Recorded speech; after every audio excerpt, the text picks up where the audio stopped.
La vérité, la voici. La plupart des gens parlent d'une manière qui les trahit. Leurs mots consument leur crédibilité, leur ton sape leur autorité, et leurs explications interminables noient le respect même qu'ils cherchent désespérément à obtenir.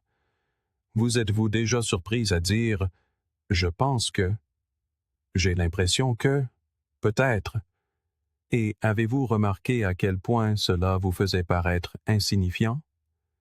Avez-vous déjà quitté une pièce en réalisant que personne ne vous avait vraiment entendu, même si vous étiez celui qui avait le plus parlé? Les stoïciens nous ont prévenus. Une parole négligente est le miroir d'un esprit négligent. Aujourd'hui, nous allons exposer cette vérité inconfortable. Pourquoi votre façon de parler vous rend invisible? Et comment vous approprier le pouvoir que seule une poignée de personnes maîtrise vraiment? Si cela résonne en vous, abonnez-vous. Pas pour moi, mais pour vous-même. Que ce soit votre serment, celui d'aiguiser vos mots, de discipliner votre esprit, et de vous élever en une version de vous-même que le monde ne pourra ignorer. Ce n'est pas seulement une chaîne, c'est un chemin vers la force, la sagesse et une maîtrise de soi inébranlable. La plupart des gens ne réalisent pas à quel point leur présence se communique avant même qu'un seul mot ne soit prononcé. Ils entrent dans une pièce comme s'ils étaient des intrus, s'excusant par leur langage corporel, se recroquevillant dans leur posture, adoucissant leur ton d'une manière qui semble dire « Je suis là, mais je ne veux déranger personne ». Cette approche timide est la raison même pour laquelle leurs paroles sont ignorées. Car si vous ne semblez pas croire en vous-même, pourquoi quelqu'un d'autre le ferait? L'élite, en revanche, se déplace différemment. Elle entre dans une pièce avec la conviction intérieure que sa place est ici. Ce n'est pas de l'arrogance, ni du bruit, mais une certitude tranquille. Ces personnes savent que leur perspective a de la valeur, et cette valeur se ressent bien avant qu'elle n'ouvre la bouche. Marc Aurèle nous a rappelé « L'âme se teint de la couleur de ses pensées ». Si vous teignez constamment votre esprit de pensée d'infériorité, d'indignité ou d'oubli, vos paroles sortiront peintes de la même nuance. Mais si votre conviction intérieure est forte, si vous vous êtes entraîné à voir que vous portez quelque chose qui mérite d'être dit, alors votre discours fera naturellement écho à cette vérité. Cet état d'esprit de présence ne consiste pas à feindre la confiance. Il s'agit d'aligner votre monde intérieur avec le rôle que vous voulez jouer dans le monde extérieur. Sénèque a un jour prévenu, « Nous souffrons plus souvent en imagination que dans la réalité. » C'est que notre CSR. Combien de fois entrez-vous dans une conversation déjà vaincue par le jugement imaginaire des autres, vous vous effacez non pas parce que la situation l'exige, mais parce que votre propre esprit vous a convaincu que vous ne méritez pas de prendre de la place. Les rares qui se distinguent, ceux qui parlent comme le 1% au sommet, se sont disciplinés pour résister à cet effacement intérieur. Ils se rappellent que leur pensée compte, que leur voix a sa place, et que le silence né de la peur ne sert personne. Carl Jung a observé. Le privilège d'une vie est de devenir qui vous êtes vraiment. Et c'est là que la présence commence. Si vous essayez de copier le ton ou d'imiter l'autorité de quelqu'un d'autre, les gens sentiront le déguisement. Mais lorsque vos paroles émanent d'un lieu d'authenticité, lorsque vous ne prétendez pas, mais que vous incarnez véritablement qui vous êtes, alors les autres, instinctivement, prêtent attention. Jung a compris que l'authenticité est magnétique parce qu'elle est rare. Plus vous êtes à l'aise avec votre propre perspective, moins vous avez besoin de vous battre pour la reconnaissance. Vous la portez simplement en vous. Pensez à quelqu'un que vous admirez, quelqu'un dont les mots semblent apaiser l'atmosphère lorsqu'il parle. Est-ce parce qu'il crie le plus fort ou domine chaque conversation? Rarement. Le plus souvent, c'est parce qu'il incarne une assurance calme, une confiance tacite que sa voix a du poids. C'est l'art de la présence. C'est subtil, mais indéniable. Les stoïciens s'entraînaient quotidiennement à maîtriser cette qualité, non pas en exigeant le respect, mais en cultivant une stabilité intérieure. Épictète disait « Nul homme n'est libre s'il n'est maître de lui-même ». Et la vérité est que si votre esprit est maîtrisé, vos paroles suivront. Si votre monde intérieur est chaotique et plein de doutes, votre discours le reflètera. Mais si vous avez appris à stabiliser vos pensées, si vous vous êtes enseigné à aborder la vie avec sang-froid, alors lorsque vous ouvrirez la bouche, les autres entendront le son d'une âme ancrée. C'est pourquoi l'élite ne se précipite pas pour faire ses preuves. Elle n'entre pas dans une pièce en quête d'attention, ne parle pas juste pour combler le silence, ou ne tord pas ses mots pour plaire à la foule. Elle comprend que le pouvoir ne réside pas dans la recherche de l'approbation, mais dans la clarté que l'on porte en soi. Le silence ne leur fait pas peur, car le silence fait partie de leur présence. Quand ils parlent, c'est parce qu'ils ont quelque chose à dire, non pas parce qu'ils craignent d'être oubliés. C'est cette retenue qui donne de la force à leurs paroles. Tout comme l'eau calme reflète clairement, un esprit stable produit un discours tranchant, délibéré et sans nuage. Une grande partie de la communication n'est pas une question de technique, mais d'énergie. C'est la façon dont vos pensées colorent votre posture, dont vos convictions façonnent votre ton, dont l'image que vous avez de vous-même transparaît dans chaque phrase. Si vous entrez dans chaque échange en pensant « je dois me faire petit, je dois être apprécié, je ne dois pas offenser », votre langage vous trahira. Mais si vous entrez avec la pensée « j'ai de la valeur à offrir, je suis ici pour une raison, je parlerai avec clarté », alors vos mots reflèteront naturellement l'autorité. Les stoïciens pratiquaient cela en se concentrant uniquement sur ce qui était sous leur contrôle, leur jugement, leur choix, leur caractère. Et c'est le fondement de la présence. Pour parler comme le 1%, vous ne commencez pas avec des phrases astucieuses ou des artifices rhétoriques. Vous commencez par la discipline de la pensée. Vous commencez par entraîner votre esprit à croire en la valeur de votre propre perspective, en abandonnant l'habitude de vous diminuer, en entrant dans chaque pièce avec la certitude que vous n'êtes pas là pour mendier une voix, mais pour apporter une contribution significative. Cet état d'esprit ne garantit pas les applaudissements, mais il garantit le respect. Et au final, le respect est la véritable monnaie d'une communication puissante. La plupart des gens ne réalisent pas le pouvoir qu'ils abandonnent avec les mots qu'ils choisissent. Cela se produit discrètement, presque invisiblement. Vous êtes en réunion, dans une conversation, ou même en train de parler à un ami, et au lieu d'énoncer votre point de vue avec clarté, vous l'enveloppez dans un rembourrage verbal. Je pense que ce pourrait être une bonne idée. Bon, j'ai l'impression que nous devrions peut-être essayer de cette façon. Ce n'est que mon avis, mais il est possible que cela fonctionne. Chaque mot d'hésitation ajouté vide votre voix de sa force. Ce qui aurait pu être une déclaration de vision claire se transforme en quelque chose qui sonne comme de l'incertitude, et les gens le perçoivent instantanément. L'autorité ne dépend pas seulement de ce que vous savez, mais de la confiance avec laquelle vous le communiquez. L'élite le comprend. C'est pourquoi son langage est dépouillé de qualificatifs inutiles. Elle parle d'une manière qui communique la confiance en son propre jugement, et lorsque vous avez confiance en vos mots, les autres aussi. Carl Jung a dit un jour, « Vous êtes ce que vous faites, pas ce que vous dites que vous ferez. » Et pourtant, en communication, votre façon de parler révèle souvent ce que vous ferez. Si vous parsemez vos mots de doute, cela montre que votre conviction intérieure n'a pas pris racine. Si vous énoncez votre pensée fermement, cela montre que vous êtes prêt à la défendre.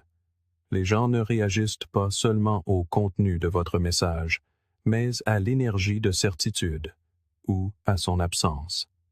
Un langage faible signale l'hésitation, et l'hésitation dit aux autres que vous n'êtes pas prêt à diriger. Peu importe si vous êtes la personne la plus intelligente de la pièce. Si vous semblez incertain, votre voix ne portera pas loin. Pensez à la fréquence à laquelle vous avez rejeté la suggestion de quelqu'un, non pas parce que son idée était mauvaise, mais parce que la façon dont il l'a exprimée la rendait indigne d'attention. Les êtres humains sont programmés pour rechercher des signes de confiance comme marqueurs de crédibilité.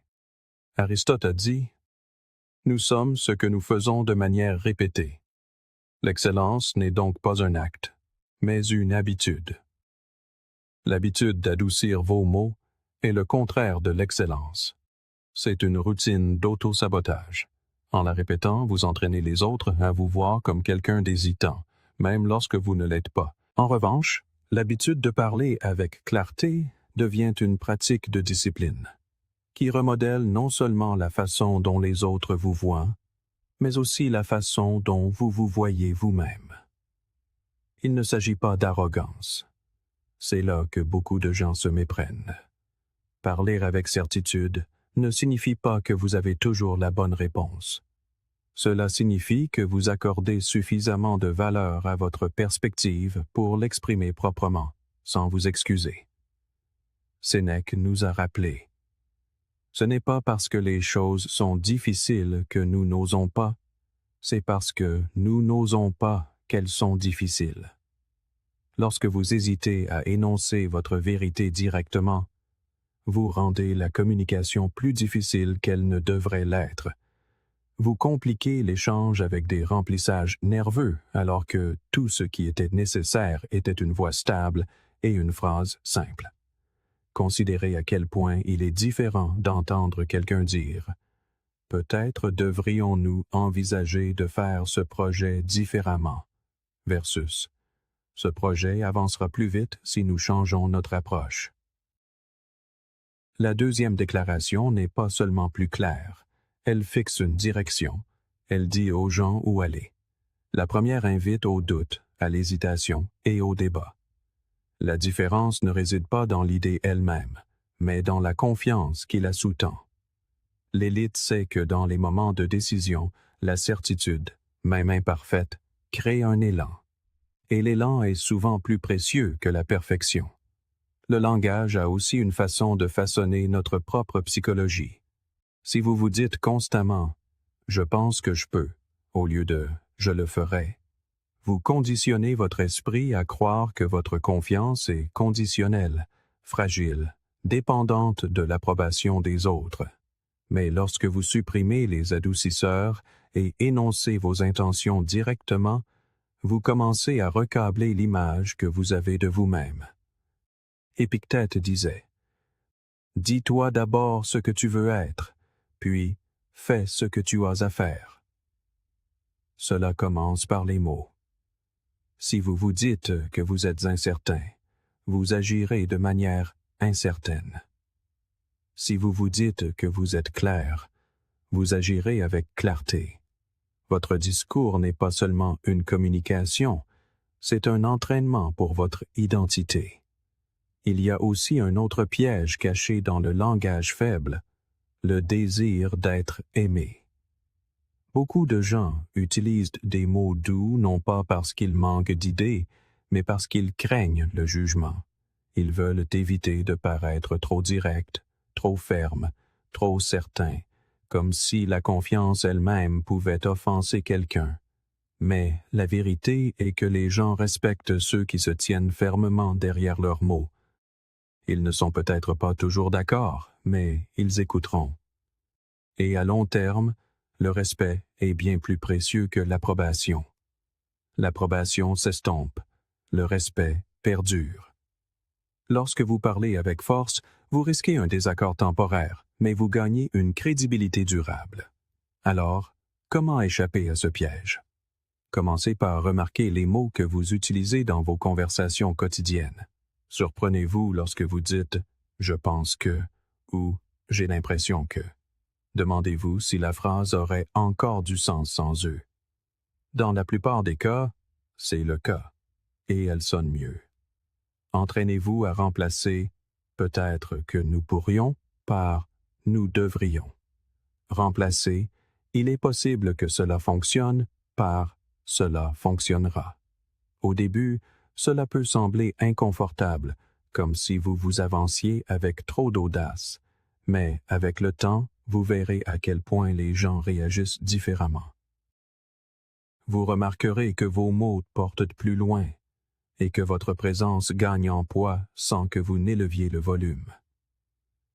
Les stoïciens s'entraînaient à parler avec intention, pas avec bruit. Ils ne gaspillaient pas les mots parce qu'ils voyaient le discours comme un reflet du caractère. Pour eux, chaque phrase était une occasion d'exprimer la discipline, la clarté et la raison. Si vous voulez communiquer comme les rares qui influencent vraiment le monde, vous devez commencer par supprimer les mots qui vous affaiblissent. Ce qui reste est plus fort, non pas parce que c'est plus bruyant, mais parce que c'est propre, direct et confiant. Le langage faible est la chaîne invisible qui maintient les gens coincés dans la foule. Brisez cette chaîne, et votre voix commencera à s'élever. Dans une société où la plupart des gens se cachent derrière des excuses et des qualificatifs, la certitude elle-même devient rare et donc puissante. Parler comme l'élite, c'est parler comme si vos mots méritaient de tenir debout par eux-mêmes, et une fois que vous le ferez, ils le feront. Quand vous repensez aux moments qui vous ont fait perdre en crédibilité, il ne s'agissait souvent pas de ce que vous aviez dit, mais de la manière dont vous l'aviez dit. Des mots qui auraient pu avoir du poids ont fini par sonner faibles, non pas parce que la pensée derrière était fausse, mais parce que l'émotion a pris le dessus et a brouillé la transmission. Quand votre voix s'élève sous l'effet de la frustration, quand votre ton tremble de colère ou de défense, ou quand vos mots se déversent comme un torrent sans ordre, les gens cessent d'écouter votre message et commencent à réagir à votre état. Une forte émotion vous fait paraître réactif et non fiable. Et dans un monde où la confiance est tout, paraître peu fiable est l'un des moyens les plus rapides de perdre le respect. Les stoïciens le savaient bien. Ils s'entraînaient quotidiennement à rester calmes, à ne jamais donner aux circonstances extérieures le pouvoir de dicter leurs réponses. Épictète rappelait à ses élèves « Ce ne sont pas les événements qui vous troublent, mais la façon dont vous y réagissez. » Auchan, on est tout. Si vos réactions sont gouvernées par le chaos, vos paroles ne peuvent porter l'autorité. Pensez à la communication comme à un miroir. Quand vous parlez, les gens n'entendent pas seulement vos mots. Ils lisent l'état de votre esprit qui s'y reflète. Si votre esprit est agité, anxieux ou enflammé par l'émotion, le reflet est déformé. Vos mots peuvent être vrais, mais ils sont enveloppés dans un emballage qui fait douter les autres de leur validité. D'un autre côté, lorsque votre monde intérieur est calme, votre communication est stable et les gens lui font instinctivement confiance. Carl Jung a observé un jour. Le pendule de l'esprit oscille entre le sens et le non-sens, pas entre le bien et le mal. En d'autres termes, lorsque l'émotion prend le dessus, même les pensées intelligentes peuvent basculer dans le non-sens. Sans équilibre, votre discours devient moins une question de clarté que de catharsis, et ce changement vous coûte votre influence. Les leaders qui s'élèvent au-dessus de ce piège ne sont pas dépourvus de sentiments. Ils ressentent la colère, la frustration et la passion comme tout le monde. La différence est qu'ils refusent de laisser ces émotions se déverser sans contrôle dans leur discours. Imaginez un brin d'herbe dans le vent. Il ploie, il bouge, mais il ne se brise jamais. Les leaders qui maîtrisent leurs émotions sont ainsi. Flexibles mais inébranlables. Ils ne résistent pas au vent, mais ils ne cèdent pas non plus sous sa force. Et quand ils parlent, leur calme sous la pression crée une aura de force. Les gens font confiance à leurs paroles, non pas parce qu'ils sont les plus bruyants de la pièce, mais parce qu'ils sont les plus stables. Sénèque a écrit « Nul homme n'est plus malheureux que celui qui n'affronte jamais l'adversité, car il ne lui est pas permis de faire ses preuves. » L'adversité est l'endroit où l'émotion monte le plus vite. Une dispute animée, un rejet public ou un défi inattendu peuvent vous tenter de réagir impulsivement. Mais c'est aussi la scène même où vous pouvez prouver votre sang-froid.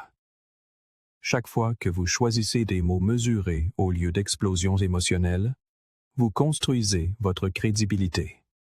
Chaque fois que vous tenez bon avec une raison calme au lieu de crier pour être entendu, vous montrez votre force.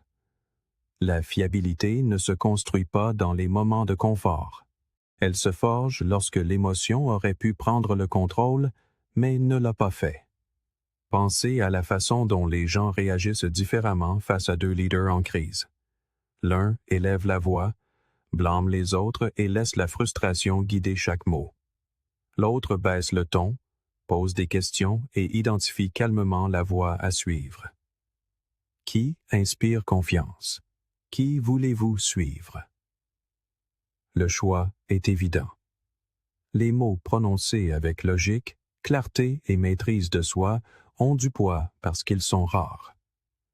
La plupart des gens sont tirés comme des marionnettes par leurs sentiments, alors quand vous rencontrez quelqu'un qui ne l'est pas, vous le respectez instinctivement. Cela ne signifie pas supprimer complètement l'émotion. Les stoïciens ne niaient pas que les humains ressentent profondément. Ils refusaient simplement d'être asservis par ses sentiments. Marc Aurèle se conseillait à lui-même. « Tu as le pouvoir sur ton esprit, pas sur les événements extérieurs. Réalise cela, et tu trouveras la force. » Quand vous comprenez cela, vous ne laissez plus chaque irritation ou éclat de colère dicter votre discours. Au lieu de cela, vous filtrez l'émotion à travers la raison. Vous laissez la passion alimenter la clarté plutôt que la déformer. Ce faisant, vous protégez vos mots de devenir des armes retournées contre vous-même. Il y a aussi un pouvoir pratique dans un discours mesuré. Les mots calmes perçant le bruit d'une manière que les explosions enflammées ne feront jamais. Pensez à la dernière fois que quelqu'un vous a crié dessus. Vous êtes-vous senti persuadé ou vous êtes-vous senti sur la défensive? Maintenant, pensez à la dernière fois que quelqu'un a été en désaccord avec vous calmement, en soulignant les failles de votre raisonnement avec une conviction stable. Cette dernière est beaucoup plus difficile à rejeter. La colère provoque la résistance, mais la logique livrée calmement invite à la réflexion. Les voix les plus fortes ne sont pas celles qui crient le plus fort, mais celles qui restent inébranlables lorsque les autres perdent le contrôle. Platon a dit un jour, « La première et la meilleure victoire est de se conquérir soi-même. » Conquérir son discours sous pression, c'est exactement cela. C'est une victoire sur soi-même, sur la partie de vous qui veut attaquer. Prouver un point ou décharger sa frustration sur le moment. Chaque fois que vous retenez cette impulsion et choisissez la raison, vous renforcez votre capacité à diriger, à influencer et à être digne de confiance. Avec le temps, cette discipline devient une partie de votre présence. Les gens commencent à attendre de la stabilité de votre part, et cette attente approfondit leur respect. Parler comme l'élite se résume en grande partie à cette simple vérité. Si vos mots sont calmes, mesurés et stables, vous projetez la force sans jamais avoir besoin d'élever la voix. Dans un monde où le bruit est constant, où les émotions sont incontrôlées et où les gens réagissent plus qu'ils ne réfléchissent, l'individu rare qui parle avec sang-froid se démarquera toujours. Ce n'est pas seulement ce que vous dites, mais la façon dont vous portez la tempête en vous qui détermine si votre voix sera rappelée ou oubliée. Et celui qui contrôle ses émotions ne maîtrise pas seulement son discours, il se maîtrise lui-même. L'autorité est souvent mal comprise. Beaucoup supposent qu'il s'agit d'être la voix la plus forte dans la pièce, celle qui domine chaque conversation, interrompant les autres jusqu'à ce que tout le monde soit forcé d'écouter. Mais la véritable autorité n'est pas une question de volume. Ce n'est pas une question de force. C'est une question de présence, d'intention et de clarté.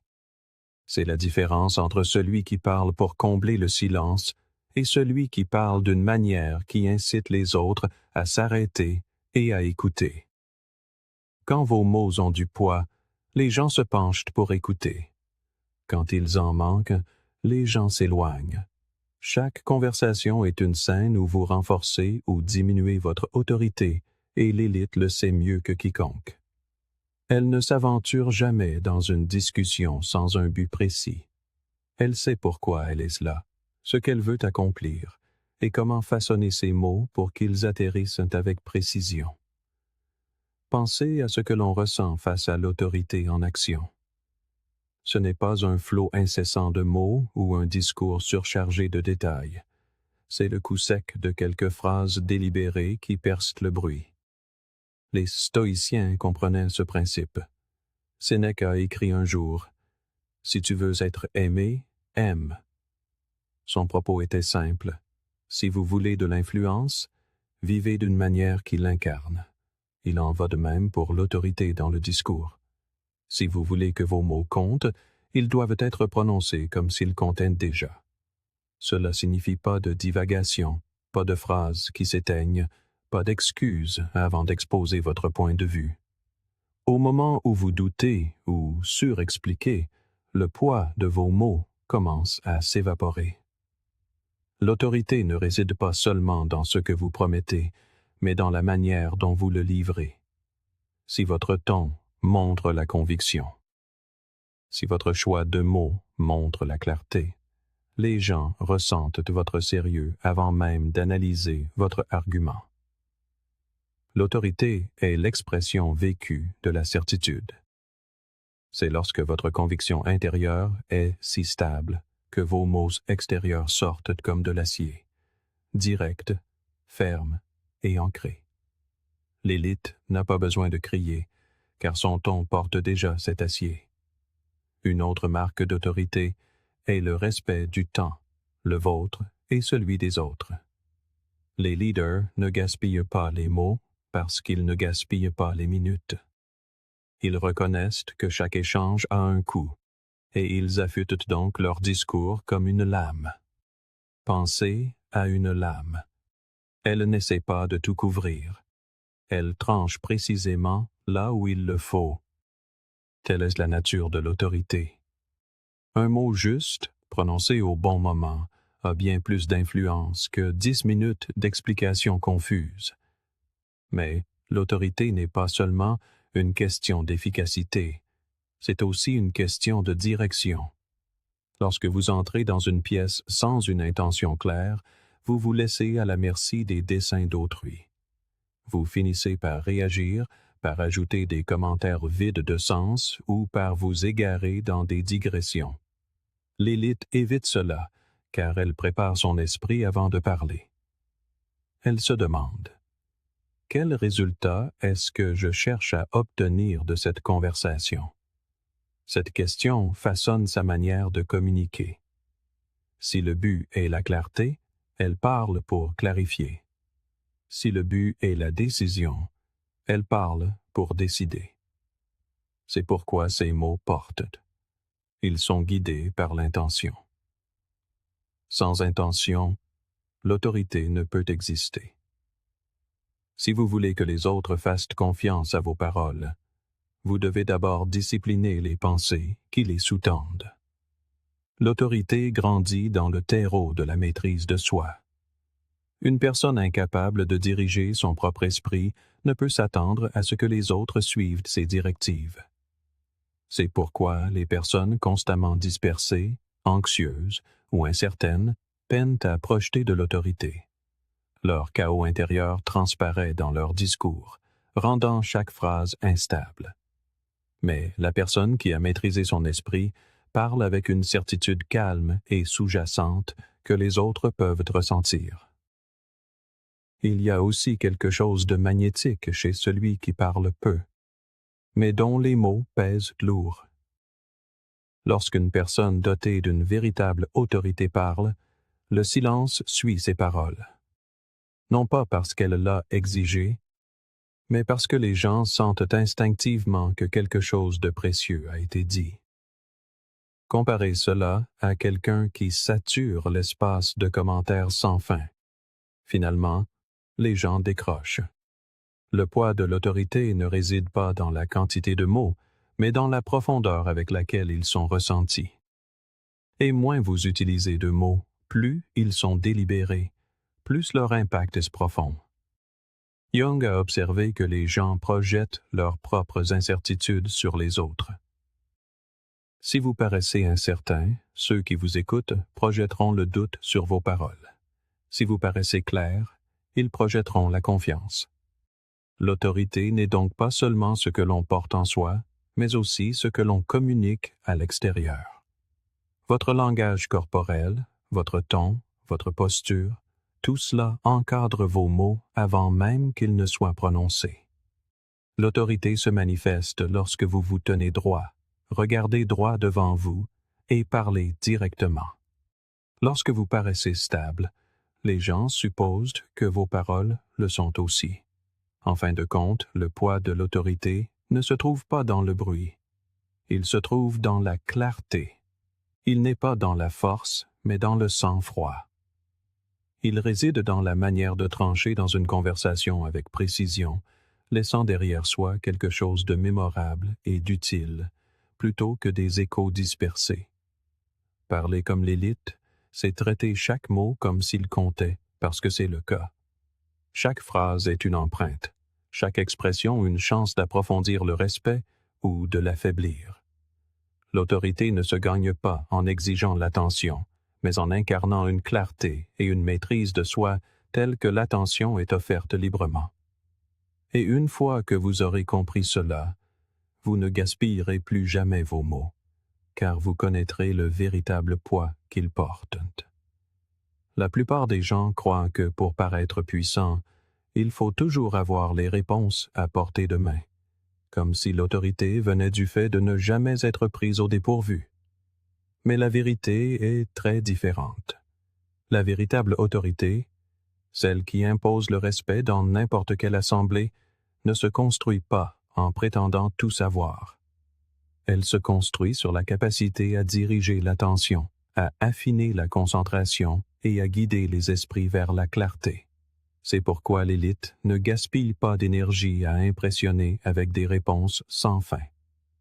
Au lieu de cela, elle utilise les questions comme des outils pour fendre la confusion et créer un espace pour la perspicacité. Carl Jung a dit un jour: « Poser la bonne question, c'est déjà la moitié de la solution d'un problème. » C'est ce principe qui sépare les meneurs des suiveurs. Une question puissante ne révèle pas seulement des vérités cachées, elle vous positionne comme celui qui voit au-delà des apparences.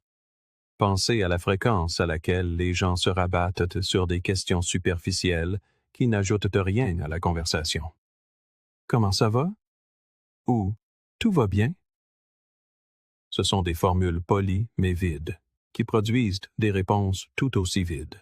Comparez cela à la question: quel est le plus grand obstacle auquel vous faites face en ce moment? Et, soudain, l'échange bascule. Vous êtes passé d'effleurer la surface à plonger droit au cœur du sujet. Cette seule question signale non seulement que vous êtes attentif, mais aussi que vous vous souciez de découvrir ce qui compte vraiment. Et à ce moment-là, sans l'exiger, vous commencez à façonner la direction du dialogue. Les gens se tournent instinctivement vers ceux qui apportent la clarté, car la clarté est perçue comme du leadership. L'art de poser de meilleures questions est enraciné dans la discipline stoïcienne de la perception. Marc Aurèle écrivait souvent dans ses méditations sur le fait de regarder les choses telles qu'elles sont vraiment, en se dépouillant des distractions et des faux semblants. Si tu es affligé par une chose extérieure, la douleur n'est pas due à la chose elle-même, mais à ton jugement sur elle. Et cela, tu as le pouvoir de le révoquer à tout moment. Les questions stratégiques aident les gens à révoquer les fausses histoires qu'ils se racontent et à faire face aux véritables problèmes sous-jacents. Au lieu d'accepter la réponse superficielle, vous invitez les autres à voir plus clairement et ce faisant, vous vous établissez comme celui qui peut les mener à la résolution. Une autorité bâtie sur les questions est plus durable qu'une autorité bâtie sur les réponses. Pourquoi? Parce que les réponses peuvent être contestées, mais la bonne question ne peut être ignorée. Une affirmation audacieuse peut provoquer la résistance, mais une question bien placée force la réflexion. Même si quelqu'un ne répond pas à voix haute, la question persiste dans son esprit, faisant tranquillement son chemin dans ses pensées. L'élite comprend ce pouvoir psychologique. Elle ne lance pas des questions au hasard. Elle les conçoit avec soin, façonnant les conversations comme un artiste façonne l'argile. Chaque question rapproche la discussion de la vérité, de la décision, du progrès. Les gens exagèrent souvent les problèmes dans leur esprit, laissant la peur déformer leur perspective, en demandant « Quelle preuve avez-vous pour affirmer cela ?»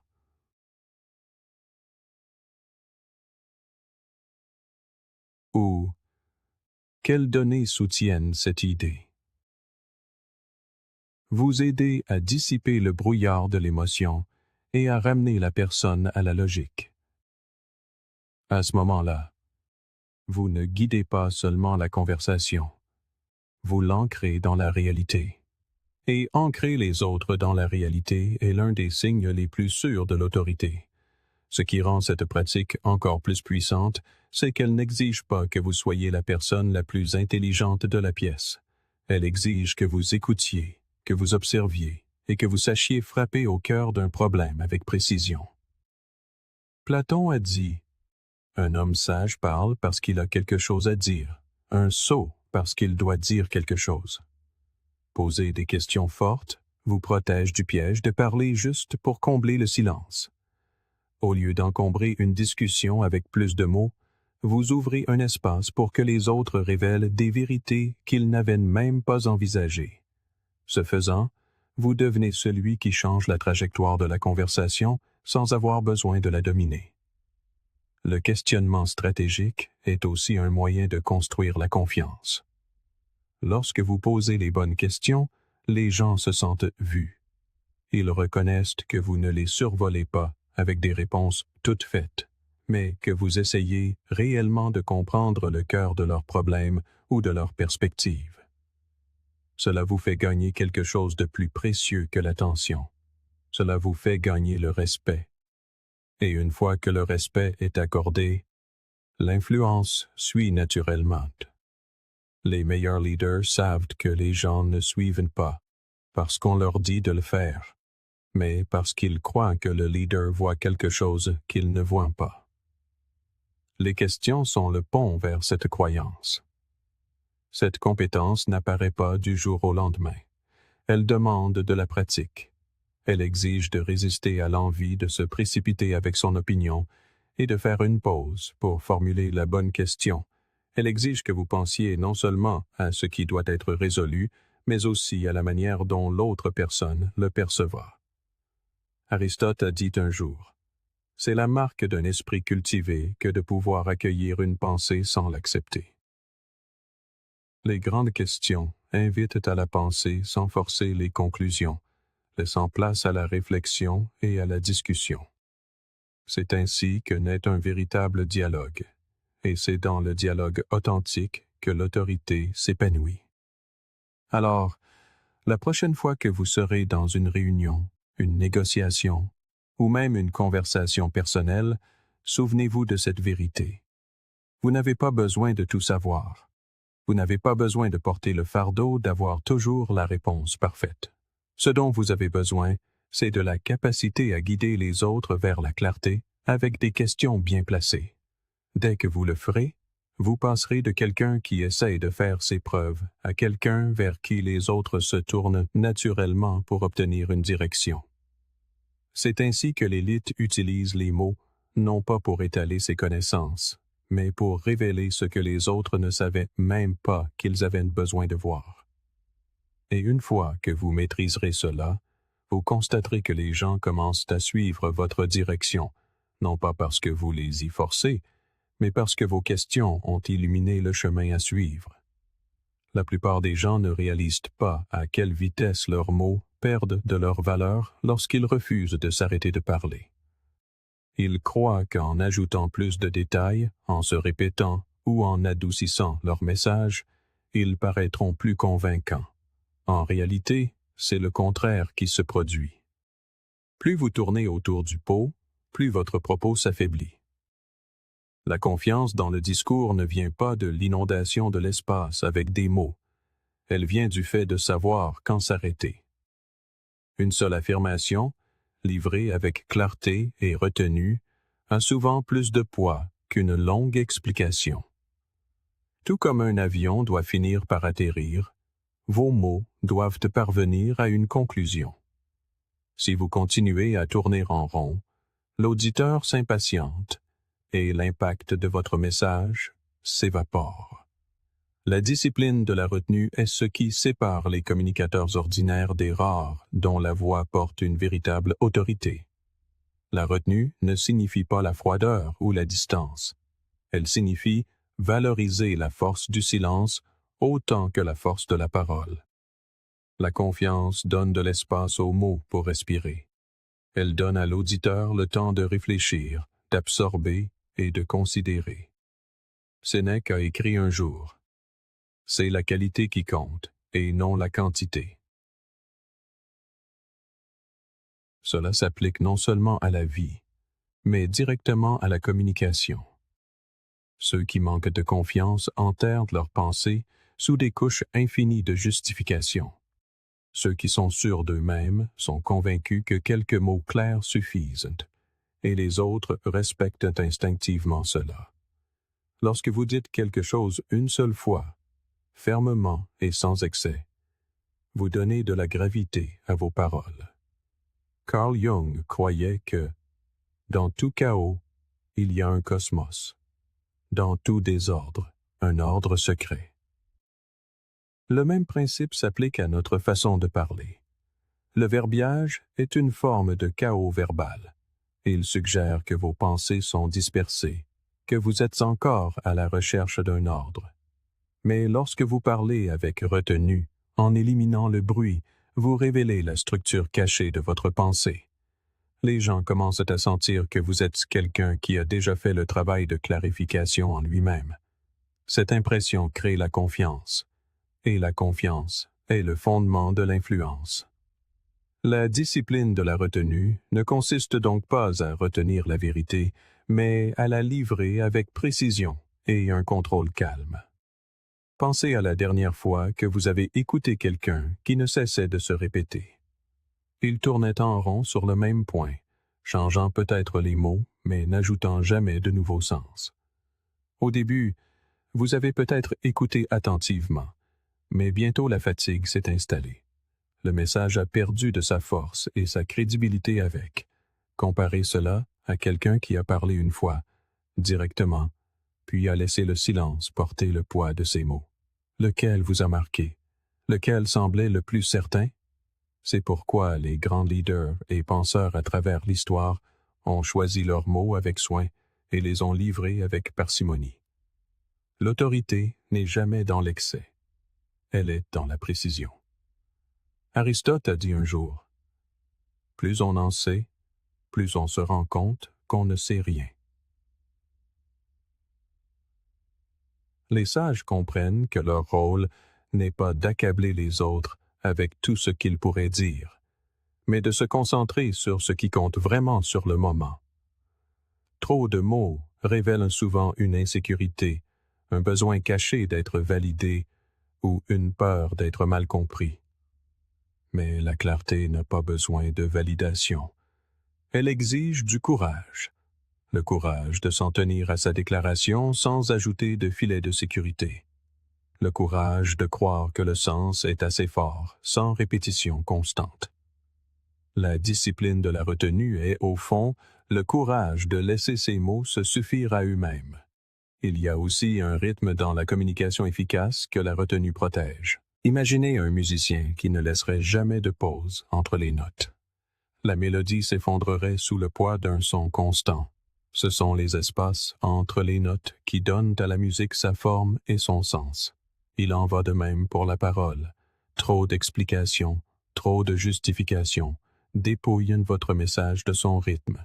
Les meilleurs communicateurs, comme des musiciens talentueux, savent quand faire une pause, quand laisser le silence tenir le moment, et quand terminer la performance avant qu'elle ne s'éternise. En respectant ce rythme, ils créent une communication qui semble nette, intentionnelle et puissante. Marc Aurèle a écrit un jour: « Ne perds plus de temps à discuter de ce que devrait être un homme de bien. Sois-en un. » En communication, ne gaspillez plus de mots à prouver que votre point de vue est valide. Énoncez-le simplement comme s'il l'était. Lorsque vous le faites, vous signalez aux autres que vous faites confiance à votre propre jugement. Et quand les gens le sentent, ils commencent à vous faire confiance. La retenue crée un air naturel d'autorité, non pas parce que vous cachez la vérité, mais parce que vous faites preuve de discipline dans la manière de la livrer. Moins vous utilisez de mots, plus chacun d'eux devient précieux. Ce n'est pas facile à pratiquer, surtout dans un monde où tout le monde se précipite pour être entendu, pour se défendre, pour prouver sa valeur par des paroles incessantes. Mais la maîtrise réside dans la résistance à cette envie. La retenue vous apprend à traiter chaque mot comme s'il avait un poids, comme s'il avait le pouvoir de changer l'atmosphère de la pièce. L'élite ne cherche pas l'attention en disant plus. Elle la gagne en disant moins. Chaque phrase est délibérée, chaque pause intentionnelle, et le résultat est que leur voix persiste longtemps après la fin de la conversation. La discipline de la retenue est l'une des formes les plus élevées de communication car elle requiert la maîtrise de soi. Elle exige de faire taire la peur intérieure qui pousse à trop expliquer. Elle exige la confiance en sa propre clarté. Et elle exige la sagesse de savoir que le silence aussi parle. Pratiquer cela, c'est élever sa présence. L'incarner, c'est imposer le respect sans jamais l'exiger. Et une fois que vous aurez appris à retenir vos mots, vous découvrirez un paradoxe. Moins vous en dites, plus vous êtes entendu. Avant même que votre premier mot ne soit prononcé, le monde a déjà commencé à vous lire. Chaque inclinaison de votre tête, la façon dont vos épaules se lèvent ou s'abaissent, la vitesse de vos mouvements, ces signaux subtils façonnent l'impression que vous laissez. Les gens pensent que la communication est principalement verbale, mais en vérité, le corps parle souvent plus fort que la langue. La confiance ne réside pas seulement dans ce que vous dites, mais dans la façon dont vous vous tenez, dont vous bougez, dont vous existez dans l'espace. Quelqu'un qui se porte avec une constance calme projette de la force sans effort. Quelqu'un qui s'avachit, s'agite ou se fond dans le décor communique le doute sans le vouloir. C'est pourquoi l'élite accorde une attention particulière non seulement à ses mots, mais aussi à l'histoire silencieuse que son corps raconte. Si vous voulez être respecté, vous devez d'abord décider intérieurement de vous comporter comme quelqu'un digne de respect. Les épaules en arrière, la colonne droite, les mouvements mesurés, ces indices physiques ne convainquent pas seulement les autres, ils commencent à vous convaincre vous-même. Lorsque votre corps reflète la force, votre esprit commence à suivre, et lorsque les deux sont alignés, votre présence devient indéniable. C'est pourquoi même le silence, lorsqu'il est porté avec sang-froid, a du pouvoir. Une personne silencieuse qui se tient droite sera souvent écoutée avant une personne bruyante qui semble incertaine. Carl Jung a observé: « En chacun de nous, il y a un autre que nous ne connaissons pas. » Ce moi caché se révèle souvent à travers le langage corporel. Vous pouvez prononcer des mots de confiance, mais si vos mains tremblent, si vos yeux fuient, si votre posture s'effondre, le moi non dit a trahi la vérité. Les gens remarquent cette contradiction, souvent inconsciemment. Ils sentent que quelque chose n'est pas aligné et leur confiance en vous s'affaiblit. Mais lorsque vos mots et votre corps correspondent, lorsque les deux disent la même chose, l'effet est magnétique. Vous ne semblez plus être quelqu'un qui joue la confiance, mais quelqu'un qui l'incarne. Pensez à la dernière fois où vous avez été attiré par une personne dans une pièce sans même qu'elle ne parle. C'était peut-être sa façon d'entrer, lente, délibérée, sans précipitation.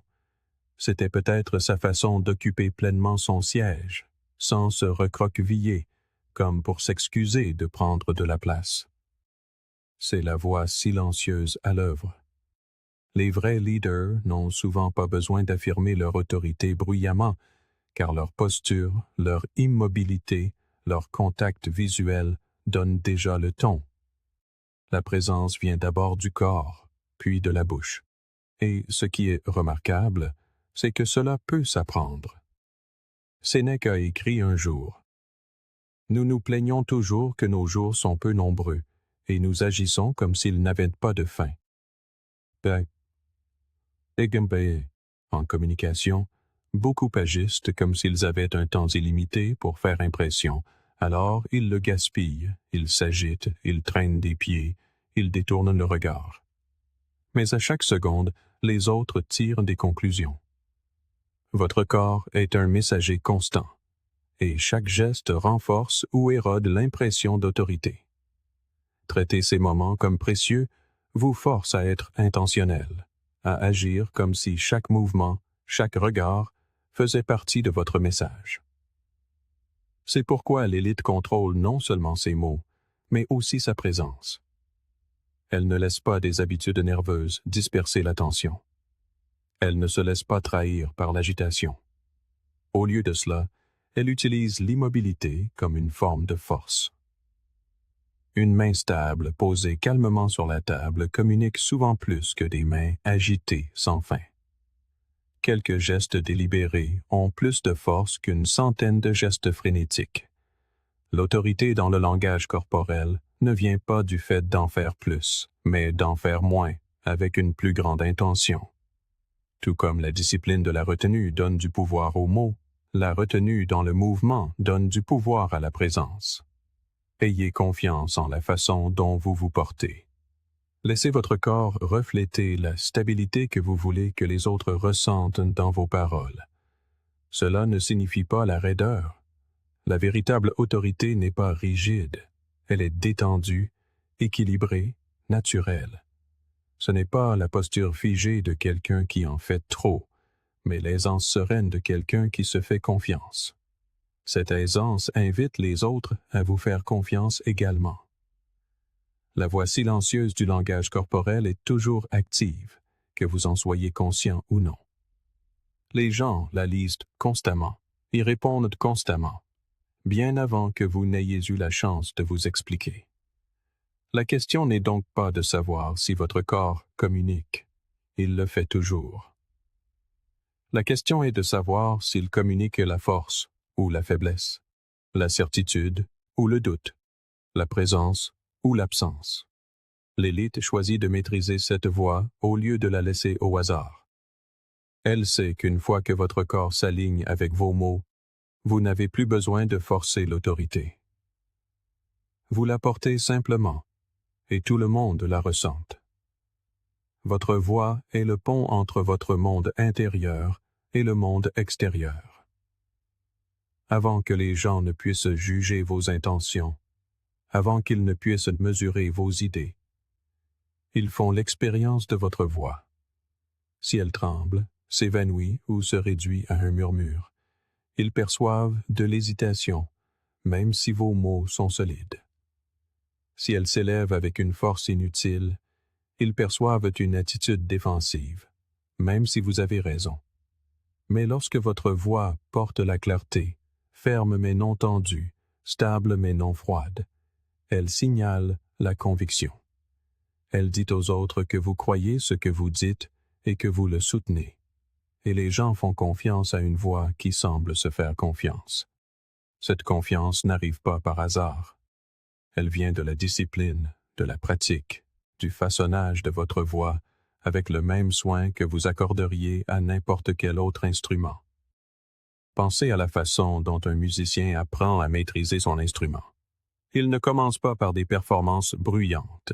Il commence par apprendre le contrôle. Un violoniste doit entraîner ses doigts à bouger avec précision. Un pianiste doit passer des heures à maîtriser des gammes avant de pouvoir jouer dans des salles de concert. Votre voix n'est pas différente. Si vous ne pratiquez pas le contrôle, le volume, le ton, le rythme, elle vous trahira au moment le plus important. Lorsque votre voix vacille ou se brise sous la pression, elle révèle un désordre intérieur. Mais lorsqu'elle émerge stable et calme, même dans des situations difficiles, elle montre que vous avez bâti un cosmos intérieur, un ordre sur lequel les autres peuvent compter. Les gens sont profondément sensibles aux indices vocaux. Ils n'entendent pas seulement vos mots, ils ressentent l'état d'esprit sous-jacent qu'ils transportent. C'est pourquoi une voix claire et posée est l'un des signaux les plus puissants de l'autorité. Elle ne projette pas seulement du son, mais une présence. Une erreur fréquente consiste à assimiler la puissance vocale au volume sonore. Crier ne vous rend pas puissant. Au contraire, cela trahit un manque d'assurance.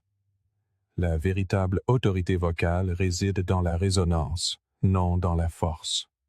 Une voix calme qui emplit l'espace a bien plus d'impact qu'une voix forte qui lutte pour le dominer. Comme le disait Aristote, l'homme qui se maîtrise est libre.